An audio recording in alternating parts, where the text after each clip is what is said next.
میرے نہایت ہی واجب الاحترام معزز سامعین اکرام، السلام علیکم ورحمۃ اللہ وبرکاتہ۔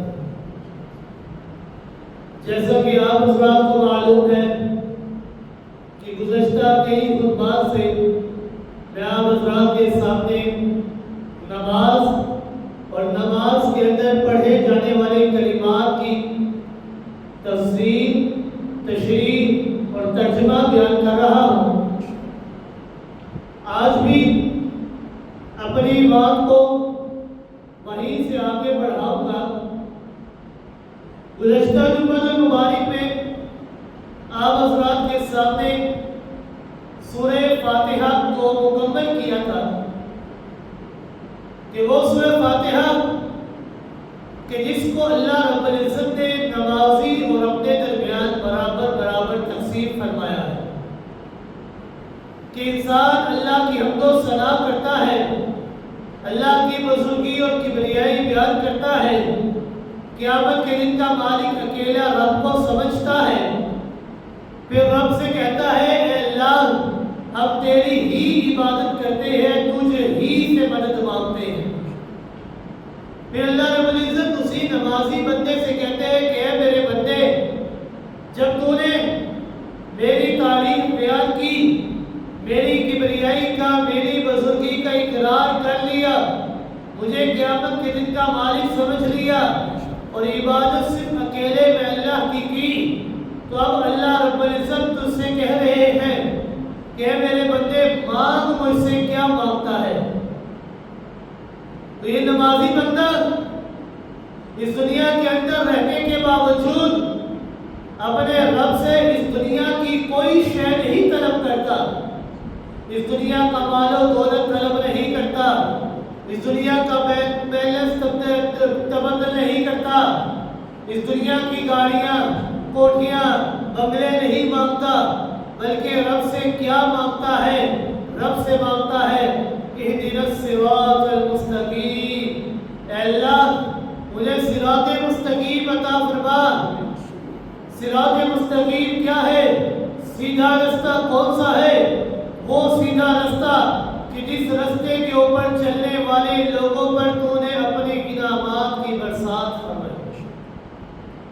منعم علیہ لوگوں کے رستے کے اوپر چلنے کی ہمیں توفیق عطا فرما، اور جو غیر المغضوب اور ضالین ہیں، جو گمراہ ہو چکے ہیں، جن کے اوپر تیرا غضب نازل ہو رہا ہے، اے اللہ ایسے لوگوں کے رستے کے اوپر ہمیں نہ چلانا۔ انسان نماز پڑھتا ہے، نماز میں سب سے پہلے ثنا پڑھتا ہے، پھر تحفظ پڑھتا ہے، پھر تسبیح پڑھتا ہے، پھر سورہ فاتحہ کی قرات کرتا ہے، پھر سورہ فاتحہ کی قرات مکمل کر لینے کے بعد آمین کو مخفی طور پر دل کے اندر پڑھتا ہے۔ پھر اس کے بعد ایک نمازی کے اوپر لازم ہے کہ وہ کسی نہ کسی ایک سورت کی قرات لازمی کرے، ایک سورت کی قرات لازمی کرے، یا 3 آیات جو کہ ایک چھوٹی سورت کے برابر ہو، اس 3 آیات کی قرات کرے، یا ایک ایسی بڑی آیت جو ان 3 آیات کے برابر یا ایک چھوٹی سورت کے برابر ہو، اس کی قرات کرے۔ قرات کے متعلق کیونکہ لوگ مختلف قراتیں کرتے ہیں، کوئی سورۃ اخلاص پڑھتا ہے، سورہ ناس پڑھتا ہے، سورہ فلق پڑھتا ہے، سورہ عصر پڑھتا ہے، سورہ کوثر پڑھتا ہے، جو حافظ قرآن ہو مختلف قراتیں کرتا ہے۔ جب قرات کر لیتا ہے تو قرات کر لینے کے بعد ہر نمازی کے لیے ضروری ہے کہ جب نماز میں قرات مکمل ہو جائے تو پھر تکبیر کہتے ہوئے رکوع میں چلا جائے۔ مشہور صحابی سیدنا ابو ہریرہ رضی اللہ تعالی فرماتے ہیں کان رسول اللہ صلی اللہ علیہ وسلم اذا قام الى الصلاة يكبر حين يقوم ثم يكبر حين يركع، کہ امام الانبیاء جناب محمد رسول اللہ صلی اللہ علیہ وسلم جب نماز کے لیے کھڑے ہوتے تو تکبیر کہتے، اور پھر جب رکوع میں جاتے تو تکبیر کہا کرتے۔ تکبیر تحریمہ کے وقت کہتے ہوئے رفع یدین کرنا یعنی اپنے دونوں ہاتھوں کا کانوں تک اٹھانا یہ متفق علیہ مسئلہ ہے کہ جب نمازی اپنی نماز کا آغاز کرے تو قرات کرتے ہوئے تکبیر کہتے ہوئے اپنے ہاتھوں کو کانوں تک اٹھائے. تمام ائمہ کا اس بات پر اتفاق ہے. لیکن رکوع میں جاتے وقت، رکوع سے اٹھتے وقت، درمیانی تشہد کے بعد، تیسری رکعت کے لیے اٹھتے وقت یا دونوں سجدوں کے وقت رفع یدین کرنا یہ ایک اختلافی مسئلہ ہے. اس کے اوپر ائمہ کا اختلاف ہے اور سب سے زیادہ صحیح مسلک یہی ہے کہ ان مواقع پر رفع یدین کرنا یہ منسوخ ہو چکا ہے. اب ان جگہوں پر رفع یدین کرنا صحیح نہیں ہے. امام الانبیاء جناب محمد رسول اللہ صلی اللہ علیہ وسلم اور اصحاب رسول صلی اللہ علیہ وسلم اور تابعین اور صحابہ کے تعامل اور عمل سے یہی بات ثابت ہوتی ہے. اور امام اعظم ابو حنیفہ رحمہ اللہ کا مسلک یہ ہے کہ نماز کے شروع میں تکبیر تحریمہ کہتے ہوئے رفع یدین کرنا یہ سنت ہے اور اس کے علاوہ نماز میں کسی اور جگہ پر رفع یدین کرنا جائز نہیں ہے، صحیح نہیں ہے. امام اعظم ابو حنیفہ رحمہ اللہ کا قول یہ ہے کہ وہ اپنے عمل کو اور اپنے مسلک کی دلیل کے لیے سب سے پہلے قرآن مقدس کو دیکھتے ہیں، پھر تمام احادیث کو سامنے رکھتے ہوئے بڑے غور و فکر کے ساتھ، بڑے تدبر کے ساتھ تمام دلائل کو سامنے رکھ کر اپنا مسئلہ واضح کرتے ہیں. گزشتہ خطبات کے اندر فاتحہ خلف الامام اور آمین بالجہر کی بحث میں اس بات پر روشنی ڈال چکا ہو کہ امام اعظم ابو حنیفہ رحمہ اللہ کا مسلک یہ ہے کہ فاتحہ خلف الامام جائز نہیں ہے اور آمین کو مخفی آواز کے اندر کہنا چاہیے. رفع یدین کے مسئلے پر بھی غور و فکر کرتے ہوئے انہوں نے سب سے پہلے قرآن مقدس کو دیکھا کہ قرآن کیا کہتا ہے. اللہ رب العزت نے سورہ مومنون کے اندر ارشاد فرمایا قد افلح المؤمنون الذین هم فی صلاتهم خاشعون. تحقیق وہ لوگ کامیاب ہو گئے کہ جو اپنی نمازوں کے اندر خشوع و خضوع کرنے والے. وہ نمازی کامیاب ہیں جو اپنی نمازوں کے اندر خشوع اور خضوع کرنے والے ہیں. مشہور صحابی حضرت عبداللہ ابن عباس رضی اللہ تعالیٰ فرماتے ہیں، وہ خاشعون کی تفسیر کرتے ہوئے فرماتے ہیں لا يلتفتون يمينا ولا شمالا ولا يرفعون ايديهم في الصلاة. کہ خاشعون کا مطلب یہ ہے کہ جب تم نماز کے لیے کھڑے ہو تو دائیں بائیں نہ اپنے چہرے کو دوڑاؤ، دائیں بائیں نہ دیکھو، بلکہ ایک جگہ پر اپنی نگاہوں کو ٹھہرائے رکھو. ولا يرفعون ايديهم في الصلاة اور اپنے ہاتھوں کو بار بار نماز کے اندر حرکت نہ دو. یہ نہیں کبھی ادھر خواہش کر رہے کبھی ادھر کر رہے، بلکہ نماز پڑھو تو خشوع اور خضوع کے ساتھ ایک جگہ پر کھڑے ہو جاؤ، اپنی نگاہوں کو ایک جگہ پر رکھو اور اپنے ہاتھوں کو بار بار ہلاؤ نہیں. قرآن مقدس کے اندر سورہ بقرہ آیت نمبر 238 کے اندر اللہ رب العزت نے فرمایا وَقُومُوا لِلَّهِ قَانِتِينَ کہ اللہ کے سامنے عاجزی کے ساتھ سکون کے ساتھ کھڑے ہو جاؤ.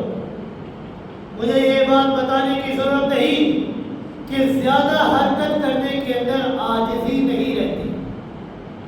اللہ کا کیا حکم ہے وَقُومُوا لِلَّهِ قَانِتِينَ اللہ کے سامنے عاجزی کے ساتھ کھڑے ہو جاؤ. اور جب انسان بار بار اپنے وجود کو اپنے ہاتھوں کو حرکت دے گا تو عاجزی باقی رہے گی، سکون باقی رہے گا نہیں، بلکہ عاجزی سکون میں ہے. بار بار ہاتھ اٹھانا یہ عاجزی کے منافی ہے. اور اللہ کا مطالبہ یہ ہے کہ نماز کے اندر میرے سامنے عاجزی کے ساتھ، تواضع کے ساتھ، خشوع اور خضوع کے ساتھ کھڑے ہو. سیدنا عبداللہ بن مسعود رضی اللہ تعالیٰ کا فرمان ہے قرآن کے اس مطالبے اور حکم کے بعد امام اعظم ابو حنیفہ رحمہ اللہ نے سیدنا عبداللہ بن مسعود رضی اللہ تعالیٰ عنہ کے عمل اور فرمان کو دیکھا کہ سیدنا عبداللہ بن مسعود رضی اللہ تعالیٰ عنہ اپنے شاگردوں کو نماز سکھاتے ہوئے فرماتے ہیں، کہتے ہیں الا اصلی بکم صلاۃ رسول اللہ صلی اللہ علیہ وسلم، کہ اے میرے شاگردوں کیا میں تمہیں اس نماز کا طریقہ نہ سکھاؤں جو جناب محمد رسول اللہ صلی اللہ علیہ وسلم نے مجھے سکھایا ہے؟ کیا ان جیسی نماز کا طریقہ اور سلیقہ تمہیں نہ سکھاؤں؟ تو سیدنا عبداللہ بن مسعود رضی اللہ تعالیٰ عنہ کے شاگردوں نے فرمایا نعم، جی ہاں، آپ ہمیں سکھائیے۔ سیدنا عبداللہ بن مسعود رضی اللہ تعالیٰ عنہ نے فصلى، نماز پڑھی، فلم يرفع يديه الا في اول مرہ، ترمذی شریف کی روایت ہے، فلم يرفع يديه الا اول مرہ، کہ عبداللہ بن مسعود رضی اللہ تعالیٰ نے اپنے ہاتھوں کو صرف ایک مرتبہ اٹھایا اور وہ بھی تکبیر تحریمہ کے وقت، جب اپنی نماز کا آغاز کیا، اللہ اکبر کہہ کر اپنی نماز کو شروع کیا، اور پھر پوری نماز کے اندر سیدنا عبداللہ بن مسعود رضی اللہ تعالیٰ عنہ نے اپنے ہاتھوں کو دوبارہ نہیں اٹھایا۔ اس حدیث کو نقل کرنے کے بعد امام اعظم ابو حنیفہ اور امام ترمذی رحمہ اللہ فرماتے ہیں حدیث ابن مسعود حدیث حسن، کہ وہ حدیث کے متعلق اپنا نظریہ بھی پیش کرتے ہیں امام ترمذی، کہ وہ فرماتے ہیں کہ جو حضرت عبداللہ بن مسعود رضی اللہ تعالیٰ کا فرمان ہے، حدیث ہے نا، یہ حدیث کوئی عام حدیث نہیں، حدیث حسن، بڑی ہی عمدہ اور بڑی ہی زبردست حدیث ہے۔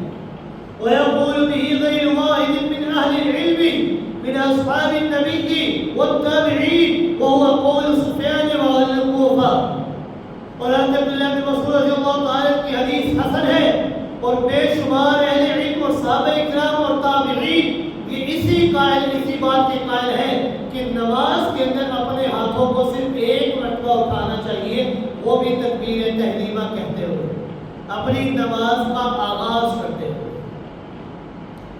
جو لوگ نماز کے اندر رفع یدین کے قائل ہیں وہ روایات پیش کرتے ہیں حضرت عبداللہ ابن عمر رضی اللہ تعالیٰ عنہ کی، وہ کہتے ہیں کہ ہمارے پاس 400 حدیث موجود ہیں کہ جن کے اندر رفع یدین کرنا یہ ثابت ہے، اور ساری کی ساری حدیث حضرت عبداللہ ابن مسعود حضرت عبداللہ ابن عمر رضی اللہ تعالیٰ عنہ کی طرف سے منقول ہے، لیکن حضرت عبداللہ ابن مسعود عمر رضی اللہ تعالیٰ عنہ کا جو اپنا عمل ہے ان کی اپنی اسی بات کے مخالف ہے۔ انہوں نے بھی ابتدائے اسلام کے اندر رفع یدین کیا، لیکن بعد کے اندر رفع یدین کو انہوں نے ترک کر دیا۔ ان کے پاس حضرت عبداللہ ابن عمر رضی اللہ تعالیٰ عنہ کی روایات موجود ہے، اور ہمارے پاس حضرت عبداللہ ابن مسعود رضی اللہ تعالیٰ عنہ کی روایات موجود ہے۔ حضرت عبداللہ ابن عمر رضی اللہ تعالیٰ کے شاگرد حضرت مجاہد تابعی جنہوں نے 10 سال تک حضرت عبداللہ ابن عمر رضی اللہ تعالیٰ عنہ کی خدمت کی ہے، 10 سال تک ان کی خدمت میں لگاتار رہے ہیں۔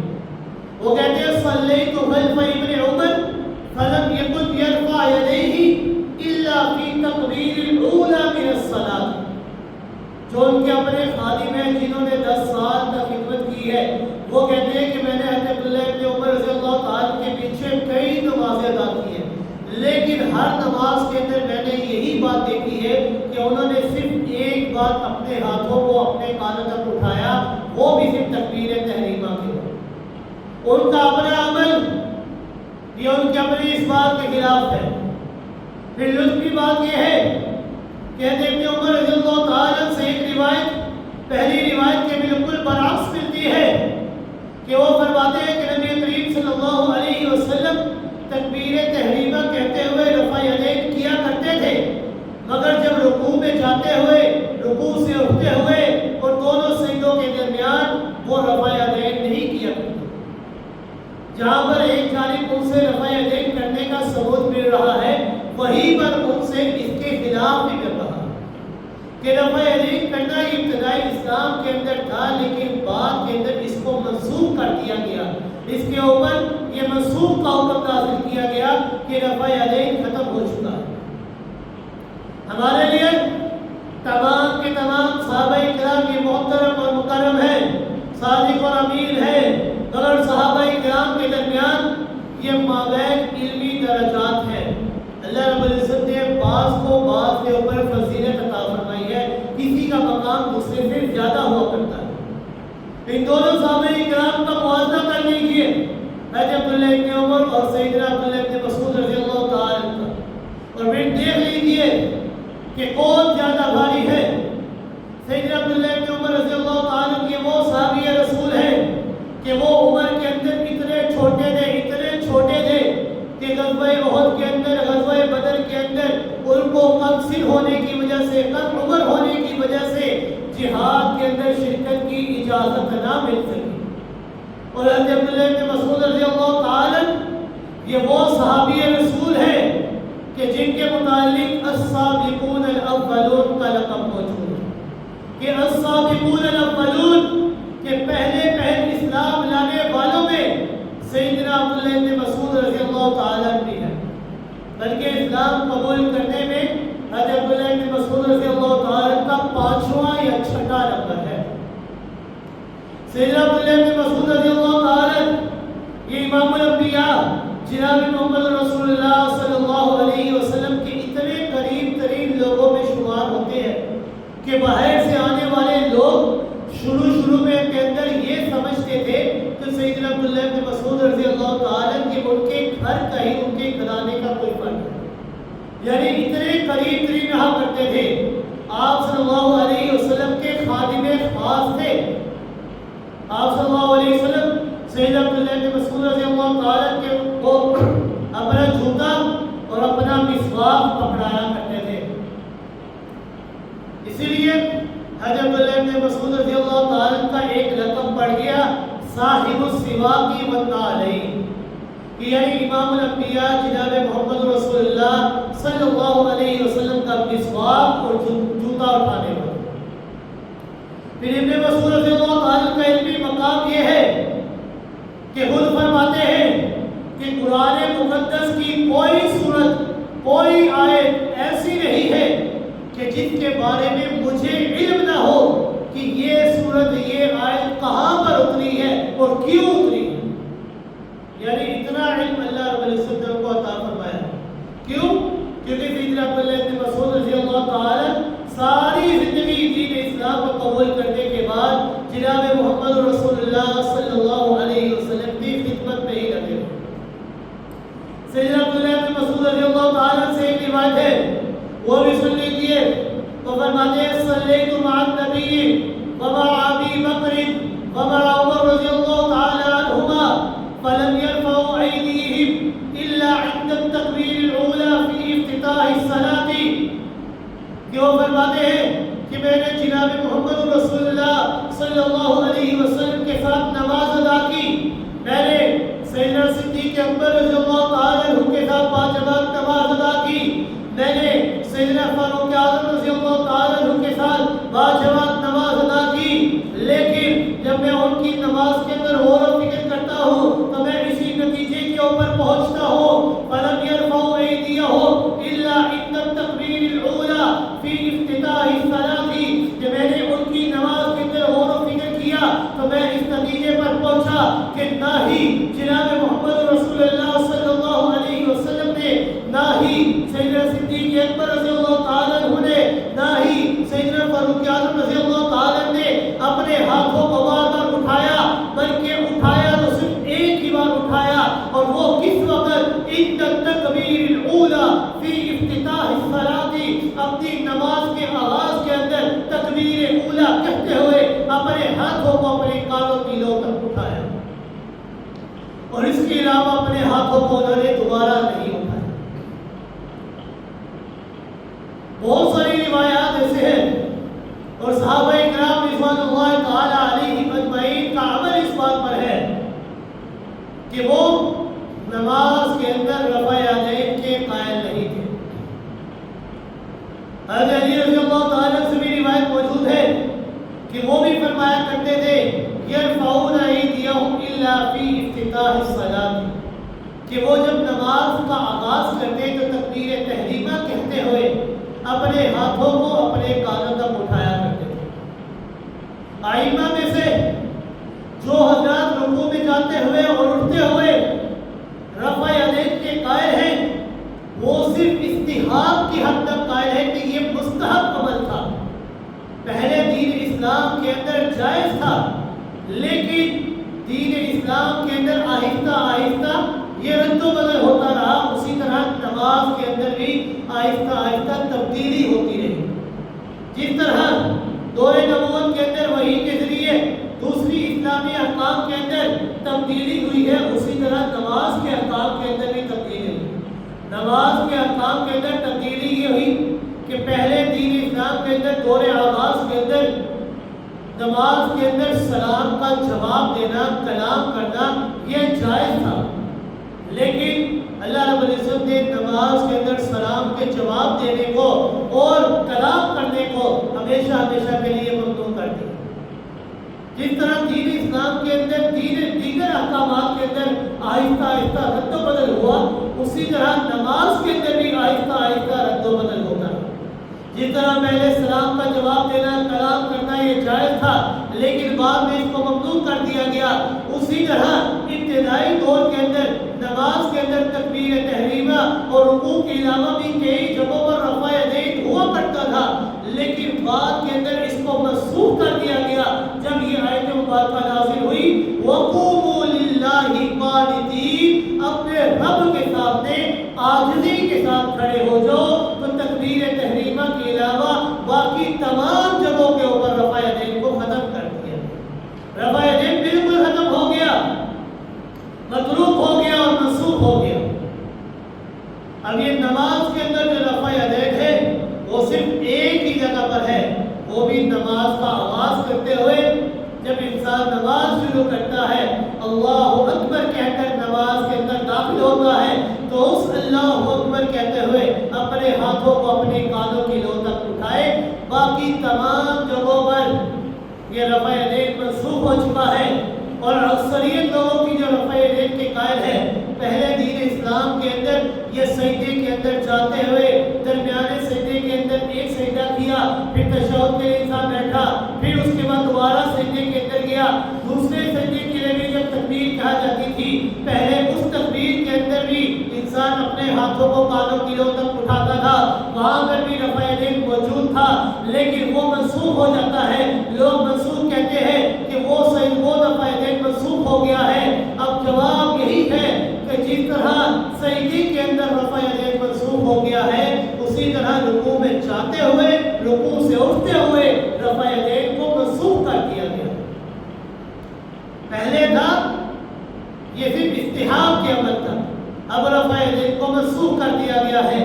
اب رفع یدین ہے تو وہ صرف ایک الا عند افتتاح الصلاۃ، نماز کے آغاز کے اندر جب انسان نماز پڑھ لیتا ہے، سورہ فاتحہ پڑھ لیتا ہے، سورہ فاتحہ پڑھ لینے کے بعد قرات کر لیتا ہے، تو قرات سے فارغ ہو جانے کے بعد اللہ اکبر کہہ کر، تکبیر کہہ کر رکوع میں جاتا ہے۔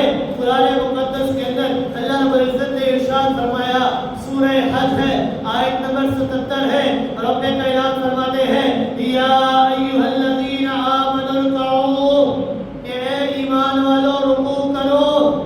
پوری نماز کی حقیقت اور روح یہ ہے کہ اللہ رب العزت کی کبریائی، اللہ رب العزت کی بڑائی، اللہ رب العزت کی عظمت اور جلال کا اقرار اور اظہار ہو، اور اپنی انکساری ہو، اپنی عاجزی ہو، اپنی بندگی ہو، اپنی تواضع کا اعتراف ہو۔ رکوع کے اندر جھک جانا یہ اللہ رب العزت کی عظمت کا اقرار ہے، اپنی بندگی کا اظہار ہے۔ اسی بنا پر جناب محمد رسول اللہ صلی اللہ علیہ وسلم نے رکوع اور سجود کو خوبصورت اور احسن طریقے سے ادا کرنے کا حکم دیا ہے اور تاکید کی ہے۔ ام المؤمنین صدیقہ کائنات حضرت عائشہ رضی اللہ تعالی عنہا فرماتی ہے کہ امام الانبیاء جناب محمد رسول اللہ صلی اللہ علیہ وسلم جب رکوع فرماتے تو اپنے سر کو نہ تو اونچا رکھتے تھے اور نہ ہی اپنے سر کو جھکایا کرتے تھے، بلکہ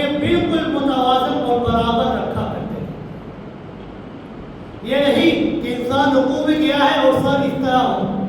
یہ نہیں کہ انسان رکوع میں گیا ہے کمر سیدھی ہو اور چہرہ نیچے ہو، بلکہ بالکل برابر کمر کے برابر انسان کا چہرہ ہونا چاہیے.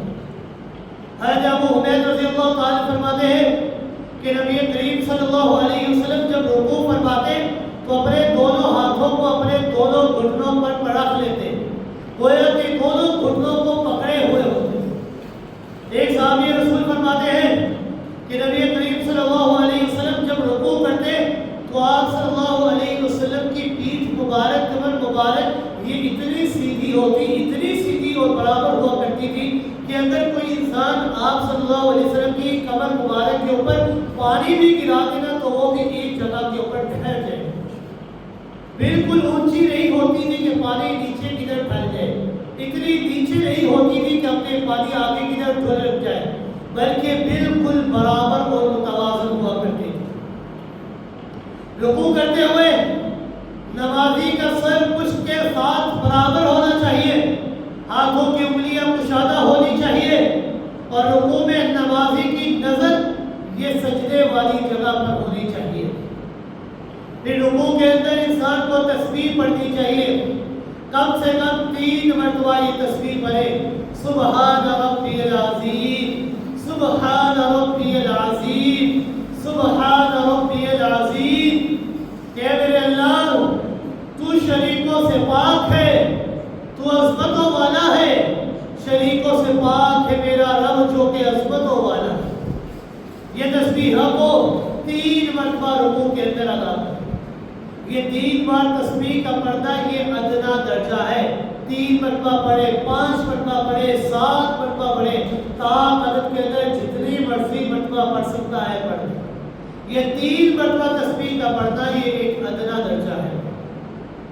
حضرت عقبہ بن عامر رضی اللہ تعالیٰ فرماتے ہیں کہ جب یہ آیت مبارکہ نازل ہوئی نا قرآن مقدس کے اندر، فَسَبِّحْ بِاسْمِ رَبِّكَ الْعَظِيمِ، کہ تم اپنے رب کی تسبیح بیان کرو، وہ رب جو عظمتوں والا ہے. تو نبی کریم صلی اللہ علیہ وسلم نے فرمایا اجعلوها فی رکوعکم، کہ اس آیت مبارکہ کو اپنی رکوع والی جگہ کے اندر پڑھو. سبحان ربی العظیم پڑھو تو رکوع میں جاؤ تو اس آیت مبارکہ کو پڑھو سبحان ربی العظیم. اور جب یہ آیت مبارکہ نازل ہوئی فسبح باسم ربک الاعلی، سبح اسم ربک الاعلی، جب یہ آیت مبارکہ نازل ہوئی تو جناب محمد رسول اللہ صلی اللہ علیہ وسلم نے فرمایا اجعلوها فی سجودکم، کہ اس آیت مبارکہ کو تم اپنی سجدے والی جگہ کے اندر رکھو. یعنی رکوع کے اندر جاؤ تو پڑھو سبحان ربی العظیم، سجدے کے اندر جاؤ تو پڑھو سبحان ربی الاعلی، اور اسی طرح اس کا رکوع مکمل ہوگا. اور یہ ادنا درجہ ہے کہ انسان 3 مرتبہ پڑھے. امام الانبیاء جناب محمد رسول اللہ صلی اللہ علیہ وسلم کا ارشاد گرامی ہے کہ وہ فرماتے ہیں بدترین چور وہ ہے، بدترین ڈاکہ ڈالنے والا وہ ہے کہ جو نماز کے اندر چوری کرتا ہے، نماز کے اندر ڈاکے ڈالتا ہے. صحابہ کرام رضوان اللہ تعالی علیہم اجمعین عرض کرتے ہیں اے اللہ کے رسول صلی اللہ علیہ وسلم، ہم نے مال کی چوری کا سنا تھا، مال کے اندر ڈاکہ ڈالنے کا سنا تھا، چیزوں کے اندر چوری کا، ان کے اندر ڈاکہ ڈالنے کے بارے میں تو ہم نے سنا تھا کہ انسان کسی دوسرے کی چیز کے اوپر قبضہ کر لیتا ہے، چھین لیتا ہے، چوری کر لیتا ہے، ڈاکہ ڈال لیتا ہے. لیکن ہم نے یہ کبھی نہیں سنا کہ نماز کے اندر بھی چوری ہوتی ہے. نماز کے اندر چوری کیا ہے؟ رسول اکرم صلی اللہ علیہ وسلم نے فرمایا لا یتم رکوعها ولا سجودها، نماز کی چوری یہ ہے کہ انسان نماز کے اندر رکوع کو مکمل طور پر ادا نہ کرے. نماز کی چوری یہ ہے کہ انسان نماز کے اندر سجدے کو خشوع اور خضوع کے ساتھ ادا نہ کرے، تو یہ نماز کی چوری ہے. نماز کے اندر چوری سے بچنا ہے تو رکوع اور سجدے کو خشوع اور خضوع کے ساتھ ادا کرنا ہوگا، تواضع کے ساتھ ادا کرنا ہوگا، آرام آرام سے ادا کرنا ہوگا. یہ نہیں رکوع میں گئے سبحان ربی العظیم سبحان ربی العظیم، الفاظوں کا بھی انسان کو معلوم نہیں کہ میں کیا پڑھ رہا ہوں، میری زبان انسان یہ سوچ سمجھ کر یہ سبحان ربی العظیم سبحان ربی الاعلیٰ اپنی زبان سے نکالے کہ میں کس ذات کی تسبیح بیان کر رہا ہوں جو بادشاہوں کا بادشاہ ہے، جو مالکوں کا مالک ہے، جو دنیا اور آخرت ہر شے کا مالک ہے، ہر چیز کے اوپر اسی کا راج ہے۔ کوئی چیز بھی ایک اس کائنات کے اندر اپنی جگہ سے حرکت نہیں کر سکتی مگر ہر چیز کے بارے میں علم رب کائنات کے پاس ہے۔ اب یہ سوچ کر جب انسان رکوع کرے گا، رکوع کے اندر پڑھے گا سبحان ربی العظیم، سجدے کے اندر پڑھے گا سبحان ربی الاعلیٰ، تو انسان کو لطف اور مزہ ہو رہی ہے۔ جو لطف اور مزہ انسان کو تب آئے گا اس کا کوئی مقابلہ نہیں ہو۔ آرام سکون کے ساتھ رکوع اور سجدے کو ادا کرو۔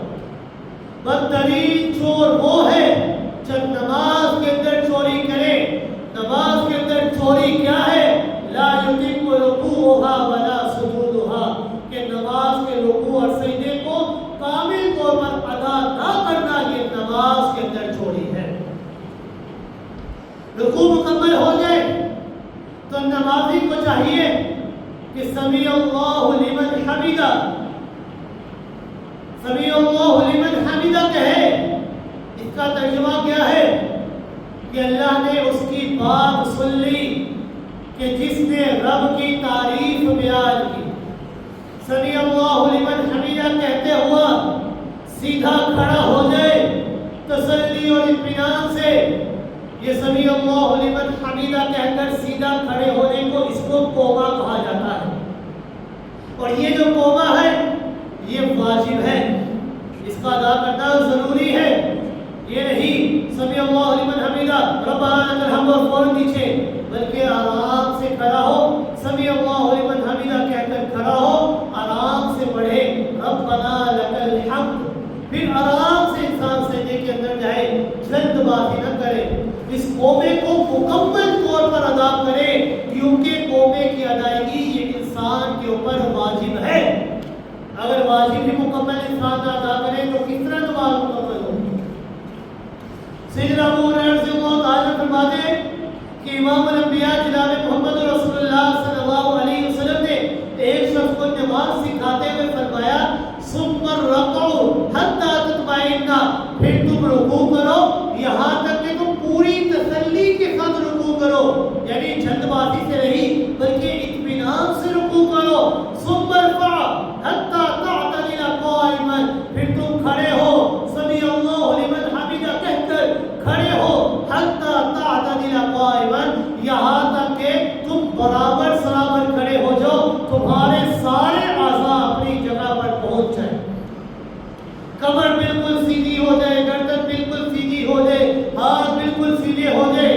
ثم ارفع حتی تعتدل قائما، پھر اپنے آپ کو اٹھاؤ تکبیر کہتے ہوئے یہاں تک کہ بالکل سیدھے تم تو کھڑے ہو جاؤ۔ یہ نہیں کہ آدھے کھڑے ہو آدھے جھکے ہو اور فوراً رکوع سجدے میں چلے جاؤ، بلکہ بالکل سیدھے کھڑے ہو جاؤ۔ امام اعظم ابو حنیفہ رحمہ اللہ فرماتے ہیں کہ امام رکوع سے اٹھتے ہوئے یہ کہے سمیع اللہ لمن حمدہ، اور مقتدی کہے ربنا لک الحمد، اے میرے رب تمام کی تمام صفات الوہیت، تمام کی تمام صفات معبودیت صرف تیرے لیے ہے اور کسی کے لیے نہیں۔ ربنا لک الحمد، یہاں پر 5 جملے بیان کیے جاتے ہیں۔ ایک، جب کوئی امام کہے سمیع اللہ لمن حمدہ، مقتدی 5 جملے کہہ سکتا ہے۔ ایک ربنا لک الحمد، دوسرا ربنا ولک الحمد، تیسرا اللہم ربنا لک الحمد، چوتھا اللہم ربنا ولک الحمد، پانچواں اللہم ربنا ولک الحمد حمدا کثیرا طیبا مبارکا فیہ، کہ تمام کی تمام صفات الوہیت اور معبودیت اس ذات کی ہے کہ جو تعریفوں کے لائق ہے، جو پاکیزہ ہے، خوبیوں والی ذات۔ یہ 5 جملے نمازی اپنی نماز کے اندر کوئی بھی جملہ انسان کو یاد ہو کہہ سکتا ہے۔ ربنا لک الحمد، ربنا ولک الحمد، اللہم ربنا لک الحمد، اللہم ربنا ولک الحمد، اللہم حمدا كثيرا طيبا مباركا فيه. هذا ابو رضی اللہ تعالیٰ کی بیان کرتا حدیث امام اعظم ابو حنیفہ رحمہ اللہ کی دلیل ہے کہ نبی کریم صلی اللہ علیہ وسلم اذا قال الامام سمع الله لمن حمده فقولوا اللهم ربنا لك الحمد فانه من وافق قوله قول الملائکة غفر له ما تقدم من ذنبه. کہ ابو رضی اللہ تعالیٰ فرماتے ہیں کہ جس بندے کی یہ ربنا لك الحمد فرشتے کی ربنا لك الحمد کے موافق ہو جائے، اس کی اور فرشتے کی ربنا لك الحمد آپس میں مل جائے، تو اللہ رب العزت صلہ یہ عطا فرماتے ہیں غفر له ما تقدم من ذنبه کہ رب کائنات انسان کے اگلے پچھلے تمام گناہوں کو معاف فرما دے. اللہم ربنا لك الحمد. جو شخص اکیلے نماز پڑھے تو اس کے لیے ضروری ہے کہ وہ سمیع اللہ لمن حمدہ بھی پڑھے اور ربنا لك الحمد بھی کہے. نماز امام کے ساتھ ہو تو امام سمیع اللہ لمن حمدہ کہے اور مقتدی ربنا لك الحمد کہے.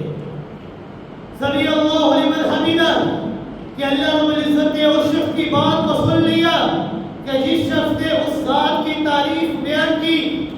نمازی سلام بھی آہستہ پڑھ رہا ہے، فاتحہ بھی آہستہ پڑھ رہا ہے، پھر رکوع میں تسبیح بھی آہستہ پڑھ رہا ہے، دل کے اندر تمام تعریفیں آہستہ کر رہا ہے. مگر جو السمیع ہے اس نے آہستہ آواز کے اندر اپنی تعریف کو سن لیا اور خوب سنا.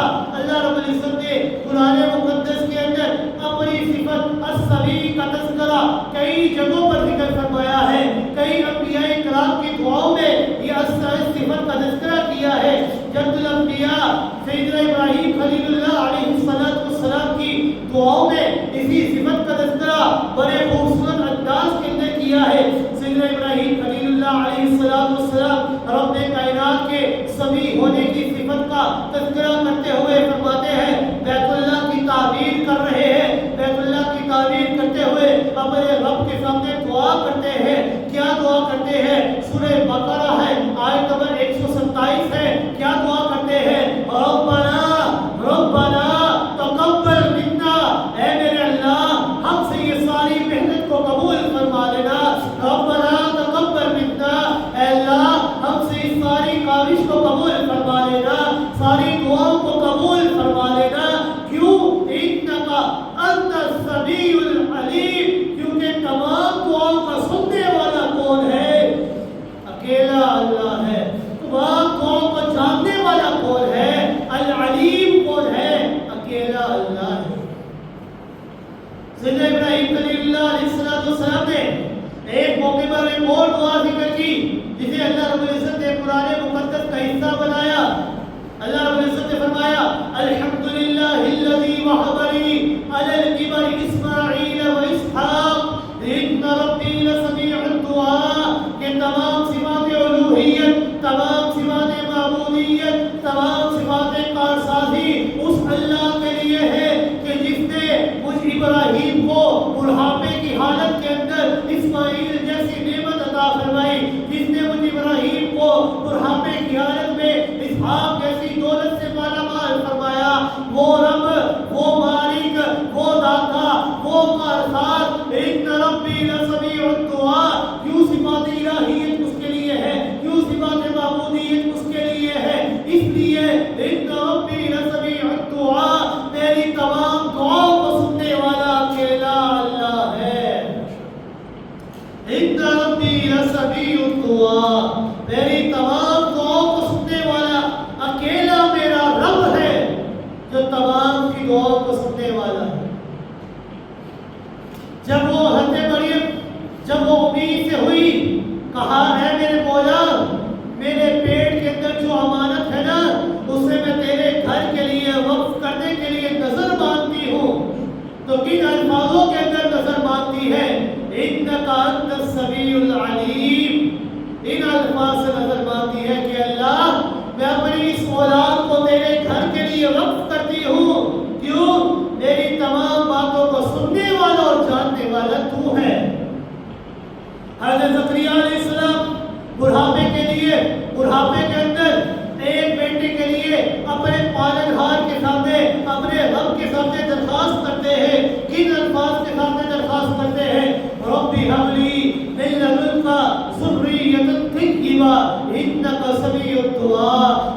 پالنہار، اے میرے مولا، اے میرے داتا، اے میرے اللہ، مجھے اپنے پاس سے پاکیزہ اولاد عطا فرما دے۔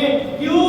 میری دعا کو سننے والا تیرے سوا اور کوئی نہیں ہے، میری دعا کو سننے والا اکیلا تو ہے۔ امام الانبیاء جناب محمد رسول اللہ صلی اللہ علیہ وسلم نے بھی اللہ رب العزت سے یہی دعا کی۔ خطبہ حجۃ الوداع کے موقع پر بھی آپ صلی اللہ علیہ وسلم نے یہی جملے ارشاد فرمائے، اللہم انک تسمع کلامی وتری مقالی وتعلم سری وعلانیتی۔ اے میرے اللہ، تو میری بات کو، میرے کلام کو سننے والا ہے۔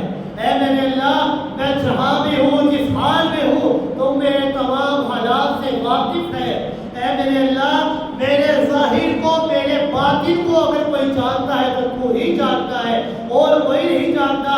اے میرے اللہ، میں دکھی ہوں، میں پریشان ہوں، میں محتاج ہوں، فریادی ہوں، پناہ کا طلبگار ہوں، لرزہ و ترستا ہوں، اپنے گناہوں کا اقراری ہوں، تیرے آگے گر گراتا ہوں، جیسے کمزور اور گنہگار شخص گر گراتا ہے، تجھ سے دعا کرتا ہے، جیسے کوئی ڈرنے والا آفت زدہ فریاد کرتا ہے۔ مولا، میں اس بندے کی طرح تجھ سے مانگتا ہوں کہ جس کی گردن تیرے سامنے جھکی ہوئی ہے، میں آنسو بہا بہ رہے ہیں، جس کا بدن تیرے سامنے لاغر ہے، بے بس ہے، بے حس ہے، اپنی ناک تیرے سامنے رگڑ رہا ہو۔ اے میرے مولا، تو مجھے اس دعا میں مانگنے میں ناکام اور نامراد نہ کرنا، اور میرے حق میں بڑا مہربان اور شفیق ہو جا۔ اے اس سب سے بہتر اور بڑھ کر جس سے مانگنے والے مانگتے ہیں، اور جو مانگنے والوں کو ہمیشہ عطا ہی کرتا ہے، کبھی خالی ہاتھ نہیں لوٹاتا۔ اس دعا کا آغاز کس طرح کیا؟ اللہم انک تسمع کلامی، وہ رب جو میرے تمام الفاظوں کو سننے والا ہے۔ سمیع اللہ لمن حمدہ، انسان کہتا ہے، نمازی کہتا ہے سمیع اللہ لمن حمدہ، کہ اس اللہ نے انسان کی اس بات کو سن لیا۔ نہ اس بات کو سن لیا، کس بات کو؟ کہ نمازی نے اس رب کی جو تعریف کی۔ کیا تعریف؟ سبحان ربی العظیم، پاک ہے وہ میرا اللہ جو بڑا عظمتوں والا ہے۔ سمیع اللہ لمن حمدہ۔ قرآن مقدس کے اندر اللہ رب العزت نے اپنی اس صفت کا تذکرہ، السمیع کا تذکرہ، یہ کثرت کے ساتھ کیا ہے۔ تقریباً 45 مقامات ایسے ہیں جہاں پر اللہ رب العزت نے اپنے سمیع ہونے کا تذکرہ کیا ہے۔ 45 مقامات ایسے ہیں جہاں پر اللہ رب العزت اپنے سمیع ہونے کا تذکرہ کر رہے ہیں کہ سمیع و بصیر میں ہوں۔ کہیں اللہ رب العزت السمیع کے ساتھ علی کا لفظ ذکر کرتے ہیں، کہیں اللہ رب العزت السمیع کے ساتھ البصیر کا لفظ تذکرہ کرتے ہیں۔ قرآن نے اللہ رب العزت کی اس صفت السمیع کا تذکرہ زیادہ مرتبہ کیوں کیا؟ کیوں 45 مرتبہ تذکرہ کیا؟ اس لیے کہ اللہ رب العزت کے الہ اور معبود ہونے کے اوپر یہ السمیع ہونا یہ بڑی محکم، مضبوط اور بنیادی دلیل ہے کہ میری عبادت اس لیے کرو، میں اللہ کی تنہا عبادت اس لیے کرو، مسائب اور پریشانی میں، دکھوں اور تکالیف کے اندر، خوشی اور غمی کے مواقع کے اوپر مجھ اللہ کو اس لیے پکارو کیونکہ ہر ایک کی پکار کو سننے والا کون ہے؟ ہر ایک کی پکار کو سننے والا اکیلا اللہ ہے۔ اس لیے سیدنا ابراہیم خلیل اللہ نے، سیدنا زکریا علیہ السلام نے، سیدنا والدہ مریم کی دعاؤں میں آپ نے ابھی سنا کہ اسی صفت کا تذکرہ السمیع کا تذکرہ ہوا۔ اور لطف کی بات یہ ہے کہ قرآن مقدس کے اندر جہاں بھی اللہ رب العزت نے غیر اللہ سے مانگنے سے منع فرمایا ہے نا، وہاں پر بھی اللہ رب العزت نے اسی صفت کا تذکرہ فرمایا ہے۔ کیا غیر اللہ سے کیوں نہ مانگو؟ کیوں؟ وجہ یہ ہے ایک تدعوہم لا یسمعوا دعاءکم، کہ اگر آپ ان کو پکاریں گے نا تو وہ آپ کی پکار کا جواب نہیں دے سکتے۔ کیوں؟ کیونکہ وہ سن ہی نہیں سکتے۔ مرنے کے بعد انسان کا اس دنیا سے تعلق ہمیشہ کے لیے ختم ہو جاتا ہے۔ انسان کو کوئی علم نہیں، کوئی معلوم نہیں کہ زمین کے اوپر کیا ہو رہا ہے، کوئی علم نہیں ہوتا۔ تو جب انسان کا تعلق اس دنیا سے ختم ہو جاتا ہے تو انسان مرنے کے بعد چاہے جو مرضی کرے، انسان جو مرضی مرے ہوئے شخص کو سناتا رہے، وہ مرا ہوا شخص انسان کی کسی بات کو سننے کی طاقت نہیں رکھتا۔ خود رسول اکرم صلی اللہ علیہ وسلم نے فرمایا وَمَا أَنْتَ بِمُسْمِعٍ بَلْ فِي الْقُبُورِ، کہ جو قبروں کے اندر ہے آپ ان کو کوئی لفظ نہیں سنا سکتے، جتنی مرضی کوشش کر لیں آپ ان کو نہیں سنا سکتے۔ ایک واقعہ پیش کرتا ہوں اور آپ خود فیصلہ کیجئے گا کہ آیا اللہ کے سوا پکاروں کو سننے والا کون ہے؟ اللہ کے سوا ہر ایک عالم الغیب کون ہے؟ خود فیصلہ کیجئے گا کہ امام الانبیاء جناب محمد رسول اللہ صلی اللہ علیہ وسلم سے بڑھ کر کیا کسی کا مقام ہو سکتا ہے؟ واضح خدا بزرگ کوئی قصہ مختصر، اللہ کے بعد کس کا مقام ہے؟ جناب محمد رسول اللہ صلی اللہ علیہ وسلم کا۔ اب واقعہ یہ ہے کہ رسول اکرم صلی اللہ علیہ وسلم اپنی زندگی کے اندر، اپنی حیات کے اندر حضرت سعد بن عبادہ رضی اللہ تعالیٰ کے گھر تشریف لے کر جاتے ہیں، دروازے کے اوپر کھڑے ہو کر سلام کرتے ہیں، السلام علیکم۔ حضرت سعد نے دروازے کے قریب کھڑے ہو کر آہستہ آواز کے اندر سلام کا جواب دیا، تاکہ نبی کریم صلی اللہ علیہ وسلم اتنی آہستہ آواز میں سلام کا جواب دیا کیوں؟ کیونکہ تاکہ آپ صلی اللہ علیہ وسلم سلام کا جواب نہ سن سکیں۔ دوسری مرتبہ آپ صلی اللہ علیہ وسلم نے پھر سے اپنے لسان مقدس سے میرے لیے سلام کی، سلامتی کی دعا کی، السلام علیکم۔ میں نے پھر سے آہستہ آواز کے اندر جواب دیا۔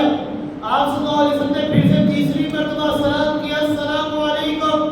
میں نے پھر سے تیسری مرتبہ آہستہ آواز کے اندر جواب دیا۔ رسول اکرم صلی اللہ علیہ وسلم کا طریقہ مبارک اور عادت مبارکہ یہ تھی کہ 3 مرتبہ سلام فرماتے، اگر جواب نہ آتا تو آپ صلی اللہ علیہ وسلم واپس تشریف لے جاتے۔ حضرت سعد کے گھر سے سلام کا جواب نہ سن کر آپ صلی اللہ علیہ وسلم واپس ہونے لگے تو حضرت سعد رضی اللہ تعالیٰ فوراً اپنے گھر سے باہر نکلتے ہیں، لبک کر آپ صلی اللہ علیہ وسلم کے ساتھ لپٹ جاتے ہیں اور کہتے ہیں یا رسول اللہ صلی اللہ علیہ وسلم، میں نے آپ کے سلام کا ہر مرتبہ جواب دیا، آپ نے پہلا سلام کیا میں نے جواب دیا، آپ نے دوسرا سلام کیا میں نے جواب دیا، آپ نے تیسرا سلام کیا میں نے جواب دیا، مگر ایسی آواز سے کہ آپ صلی اللہ علیہ وسلم سن نہ سکے، اور آپ صلی اللہ علیہ وسلم بار بار میرے لیے اور میرے گھر والوں کے لیے سلامتی کی دعائیں کرتے رہے۔ میں نے جواب اس لیے آہستہ آواز میں دیا کہ آپ رحمت للعالمین ہیں، بعد خدا بزرگ کوئی قصہ مختصر ہے، آپ میرے اور میرے گھرانے کے لیے سلامتی کی دعائیں کر رہے ہیں، میں نے اس لیے سلام کا جواب آہستہ آواز میں دیا۔ اب ذرا اندازہ لگائیے، ایک لمحے کے لیے یاد ٹھہریے اور اس حدیث کے اندر ٹھنڈے دل سے غور و فکر کیجیے۔ امام الانبیاء جناب محمد رسول اللہ صلی اللہ علیہ وسلم کی زندگی کا واقعہ ہے۔ آپ صلی اللہ علیہ وسلم ابھی حیات ہے، سوئے ہوئے بھی نہیں ہے بلکہ حالت بیداری کے اندر ہے۔ حضرت سعد کے گھر کے دروازے پر تھے، آپ صلی اللہ علیہ وسلم دروازے کے باہر تھے، وہ دروازے پر تھے، درمیان میں گھر کے دروازے کا پردہ اور آر تھا، مگر نبی کریم صلی اللہ علیہ وسلم نے حضرت سعد رضی اللہ تعالیٰ کو 3 مرتبہ سلام کہا، 3 مرتبہ سلام کے جواب کو نہیں سنا۔ اگر زندگی کے اندر حالت بیداری کے اندر ایک دروازے کی اوٹ کے اوپر رسول اکرم صلی اللہ علیہ وسلم حضرت سعد بن عبداللہ عبادہ بن سعد رضی اللہ تعالیٰ کے سلام کے جواب کو نہیں سن سکے، بعد از وفات آپ صلی اللہ علیہ وسلم قبر کے اندر کس طرح اپنے امتی کے سلام کو سن سکتے ہیں؟ جب ایک دروازے کی اوٹ کے اندر آپ نہیں سن سکے تو اب تو آپ صلی اللہ علیہ وسلم کے روضہ رسول اور مسلمان کے درمیان، بندے کے درمیان 5 دیواروں کا فاصلہ ہے، تو وہ کس طرح سن سکے؟ اسی لیے رسول اللہ صلی اللہ علیہ وسلم نے فرمایا السمیع العلیم اکیلا اللہ ہے۔ السمیع کا مفہوم یہی ہے، یاد رکھیے گا، بغیر وسائل کے، بغیر اسباب کے، بغیر کسی اسباب کے، بغیر کسی ذرائع کے، بغیر آلات ہر ایک کی آواز کو سننے والا کون ہے؟ اکیلا اللہ ہے۔ اللہ کو کسی اسباب کی کوئی ضرورت نہیں ہے، کوئی بلند آواز سے پکارے یا آہستہ آواز کے اندر پکارے، کوئی دل کے اندر پکارے یا زبان ہلائے بغیر پکارے، زبان کے الفاظ پکارے، اونچی آواز کے اندر پکارے، تہ خانوں کے اندر پکارے، زمین کی سطح پر پکارے، فضاؤں میں پکارے، سمندر کی تہ میں پکارے، رات کے اندھیرے میں پکارے، مچھلی کے پیٹ کے اندر پکارے، جیل کی تنگ تاریک کوٹریوں کے اندر پکارے، آگ کے اندر پکارے، بحری کلثم کے کنارے پر پکارے، عرفات کے میدان کے اندر پکارے، کشتی میں بیٹھ کر پکارے، جنگلوں میں پکارے، بیمار ہو کر پکارے، تخت بادشاہی میں بیٹھ کر پکارے، ہر ایک کی پکار کو برابر اگر کوئی سننے والا ہے تو وہ سوائے اللہ کے اور کوئی نہیں۔ ہر ایک کی پکار کو بغیر آلات کے، بغیر اسباب کے، بغیر وسائل کے سننے والا اگر کون ہے، کوئی ہے تو وہ سوائے اللہ کے اور کوئی نہیں ہے۔ اس لیے نمازی جب کہتا ہے سمیع اللہ لمن حمیدہ کہ اللہ نے اس بندے کی تعریف کو سن لیا کہ جو اس بندے نے نماز کے اندر اپنے رب کی تعریف کی۔ حضرت بولا یہ مشہور انصاری حضرت اوس بن ثابت رضی اللہ تعالیٰ کی زوجہ محترمہ ہے۔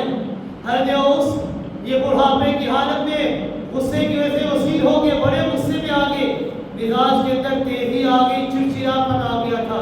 وہ کسی بات پر حضرت بولا سے ناراض ہو گئے اور اپنے غصے سے بے قابو ہو کر اپنی بیوی سے کہنے لگے انت علی کظہر امی، کہ تم مجھ پر میری ماں کی پیٹھ کی طرح ہو۔ زہار والے الفاظ کے دور اسلام کے اندر زہار کے الفاظ بھی کہنا اپنی بیوی کو یہ طلاق شمار ہو گئے۔ حضرت اوس بن ثابت رضی اللہ تعالیٰ نے غصے کی حالت کے اندر اپنی بیوی سے کہا انت علی کظہر امی، تم مجھ پر میری ماں کی پیٹھ کی طرح ہو۔ شریعت کی اطلاع میں زہار یہ کہتے زمانے جاہلیت کے اندر طلاق شمار ہوا کرتی تھی۔ ایسے الفاظ کی ادائیگی کے بعد حضرت اوس رضی اللہ تعالیٰ بڑے سب پریشان ہوئے۔ حضرت بولا کی تو دنیا ہی اندھیری ہوگی۔ حضرت بولا رضی اللہ تعالیٰ عنہ اپنے رب کی شکایت لے کر جناب محمد رسول اللہ صلی اللہ علیہ وسلم کے دروازے پر حاضر ہوئی، انتہائی غمگین لہجے میں کہا یا رسول اللہ صلی اللہ علیہ وسلم نے میرے خاوند نے مجھے ماں سے تشبیہ دے دی ہے، میری جوانی ڈھل چکی ہے، بڑھاپا طاری ہو چکا ہے، میرے پاس کوئی جائیداد بھی نہیں ہے، والدین بھی دنیا سے رخصت ہو چکے ہیں، میری اپنی قبر چھپ چکی ہے، یا رسول اللہ صلی اللہ علیہ وسلم کوئی ایسی صورت بنائیے کہ ہم اس بڑھاپے کے اندر ایک ساتھ زندگی گزار سکے تاکہ ہم بھی اور ہماری اولاد بھی تباہی اور ہلاکت کے اندر نہ جا سکے۔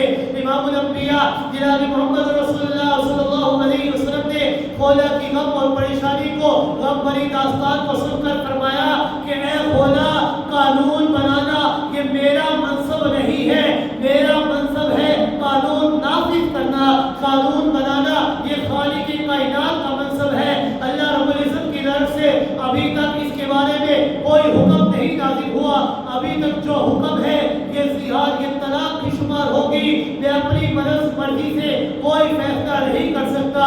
سیدہ خولا رضی اللہ تعالیٰ عنہ کہنے لگی یا رسول اللہ صلی اللہ علیہ وسلم میرے خاوند نے مجھے کوئی طلاق تو نہیں دی ہے، میرا گھر ویران ہو چکا ہے، اولاد دربدر ہو جائے گی، پریشان ہوگی۔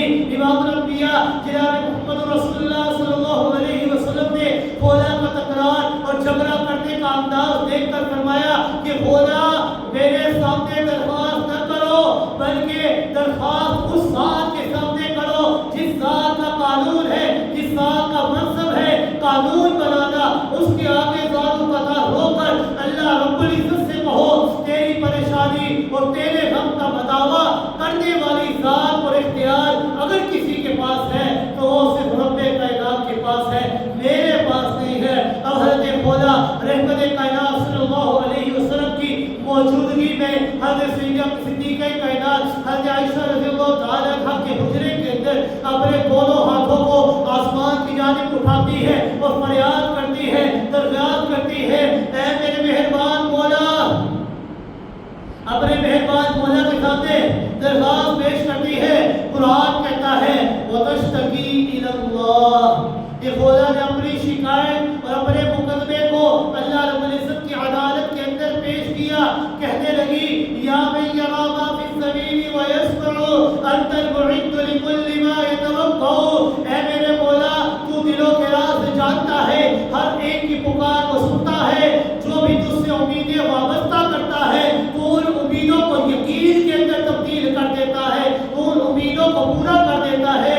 اے میرے مولا تیرے رسول بھی تیرے جو دروازے پر، تیرے رسول نے بھی تیرا ہی دروازہ دکھا دیا ہے. میں تنہا ہو چکی ہوں، میں اپنی خستہ حالی کی، اپنی بڑھاپے کی، اپنے فاقے کا تیرے سامنے شکوہ کرتی ہوں، تیرے مقدس دربار میں پیش کرتی ہوں. مولا مجھ میں اور میرے خاوند میں جدائی ہو چکی ہے، ہمارے بچے برباد ہو جائیں گے. مولا میری فریاد سن، اے میرے مولا میری فریاد کو سن، میرے حق میں اپنے نبی کے اوپر وحی نازل فرما دے، حکم نازل فرما دے. ام المؤمنین صدیقہ کائنات حضرت عائشہ رضی اللہ تعالی عنہا فرماتی ہے کہ خولا کی فریاد کا منظر یہ اتنا دردناک تھا اور التجا کرنے کی حالت یہ اتنی غمناک تھی کہ امام الانبیاء جناب محمد رسول اللہ صلی اللہ علیہ وسلم کی خود آنکھیں مبارک کی اشکبار ہو گئی، آنکھوں سے ہزاروں قطار آنسو جاری ہو گئے.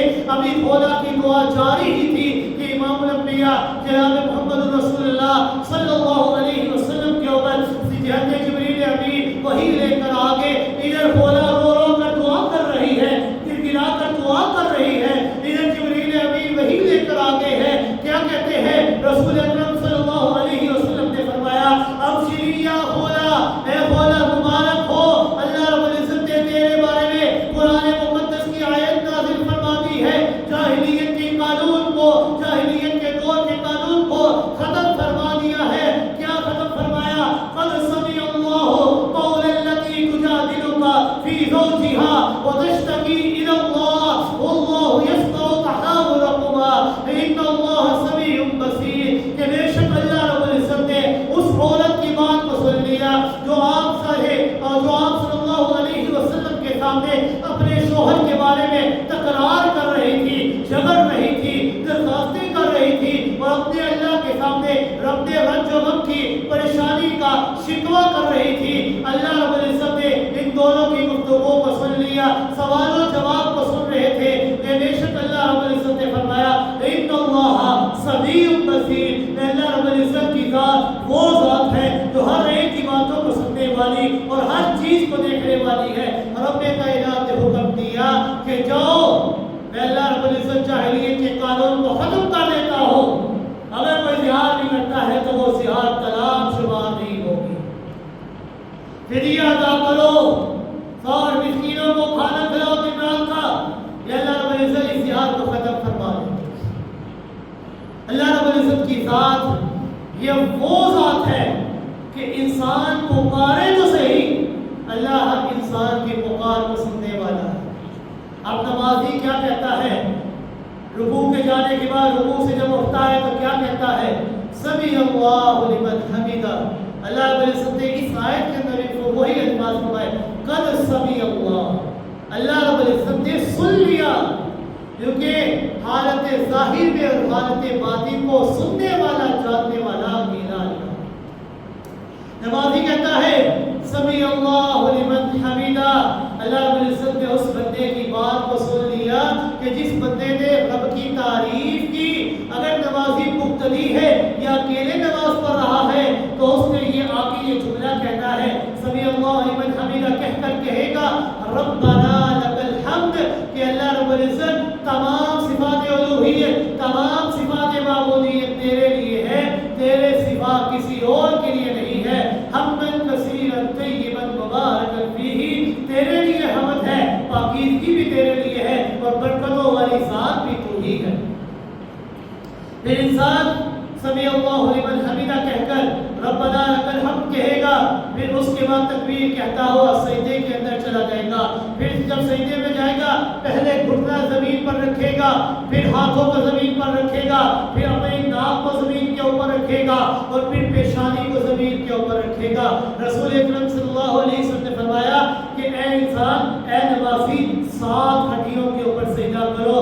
2 گھٹنے، 2 انسان کے ہاتھ، پھر انسان کی پیشانی، پھر پیشانی انسان کو چاہیے انسان ہڈیوں کے اوپر اپنا پیش سجدہ کیا کرے. جب انسان سجدے کے اندر جائے تو سب سے پہلے اپنے گھٹنوں کو زمین کے اندر رکھے, پھر اس کے بعد اپنے ہاتھوں کو رکھے, پھر اپنی ناک رکھے, اور پھر اس کے بعد پیشانی رکھے.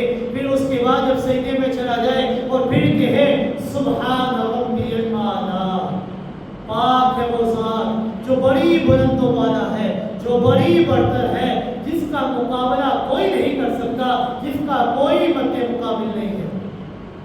پھر ایک سجدہ کر کے دوسرے سجدے کے لیے بیٹھے, جسے جلسہ استراحت کہا جاتا ہے. وہاں پر انسان دعا بھی کر سکتا ہے, اللہم اغفر لی وارحمنی وعافنی واہدنی وارزقنی. اگر یہ دعا یاد نہیں ہوتی تو انسان اللہ سے مختصر سی دعا بھی کہہ سکتا ہے, 3 مرتبہ یہ بھی پڑھ سکتا ہے رب اغفر لی رب اغفر لی رب اغفر لی, اللہ مجھے معاف فرما.